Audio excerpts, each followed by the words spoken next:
Il existe de nombreuses légendes par rapport à l'Itobashira, qui est le sacrifice humain qui se faisait au Japon. Elles datent de l'ancien temps et de nos jours, il y a apparemment encore des phénomènes surnaturels dans ces bâtiments que l'on dit hantés par l'esprit des personnes qui auraient été sacrifiées au nom de la bâtisse. Le château de Maruoka est l'un des plus anciens châteaux du Japon.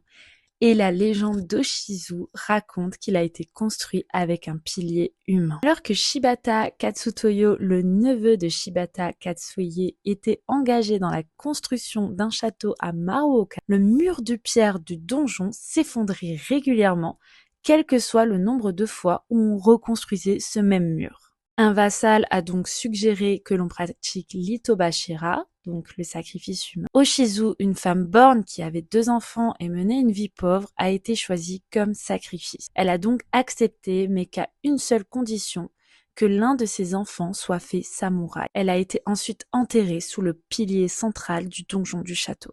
Peu de temps après, la construction du donjon fut achevée avec un grand succès. Mais Katsutoyo a été transféré dans une autre province et le fils n'a jamais été fait samouraï. L'esprit plein de ressentiment d'Oshizu provoque régulièrement par la suite le débordement du fossé avec les pluies du printemps quand la saison de la coupe des algues arrive en avril chaque année. Les gens appellent la pluie causée par les larmes de la douleur d'Oshizu et érigent une petite tombe pour essayer d'apaiser son esprit. La base escarpée montre un style d'empilement aléatoire de pierres qui est proposé comme source d'instabilité dans les murs, ce qui peut avoir conduit à l'utilisation d'un être humain pilier lors de sa construction. Je vous raconterai une autre histoire dans la prochaine partie par rapport à l'Itobashira. N'hésitez pas à vous abonner.